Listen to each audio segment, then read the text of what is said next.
മാനസിക വെല്ലുവിളിയുള്ള സ്ത്രീക്ക് നേരെ ബസ് സ്റ്റാൻഡിൽ ലൈംഗിക അതിക്രമം നടത്തിയ പ്രതിയെ പോലീസ് പിടികൂടി.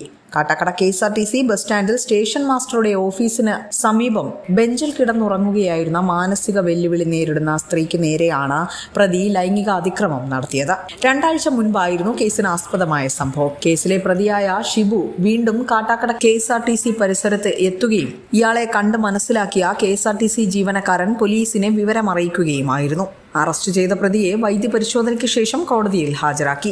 സംഭവം നടന്ന ദിവസം പുലർച്ചെ CCTV ക്യാമറ പരിശോധിച്ചപ്പോഴാണ് അതിക്രമത്തെക്കുറിച്ചുള്ള വ്യക്തത പോലീസിന് ലഭിച്ചത്. പരിശോധനയിൽ പ്രതിയെ സംബന്ധിച്ച് അന്ന് തന്നെ പോലീസിന് വ്യക്തത ലഭിച്ചിരുന്നു. ഇയാൾ മറ്റ് നിരവധി കേസുകളിൽ പ്രതിയാണെന്നും പോലീസ് പറയുന്നു. മാനസിക വൈകല്യമുള്ള സ്ത്രീയെ പോലീസ് പിന്നീട് കണ്ടെത്തി ഷെൽട്ടർ ഹോമിലേക്ക് മാറ്റുകയും ചെയ്തിട്ടുണ്ട്. ഇവരുടെ മൊഴിയുടെ അടിസ്ഥാനത്തിൽ പോലീസ് കേസെടുക്കുകയായിരുന്നു.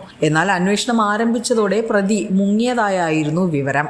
ശേഷമാണ് ഇന്ന് KSRTC പരിസരത്ത് കണ്ടതിനെ തുടർന്ന് പോലീസ് എത്തി ഇയാളെ പിടികൂടിയത്. വിസ്മയ ന്യൂസ്, കാട്ടാക്കട.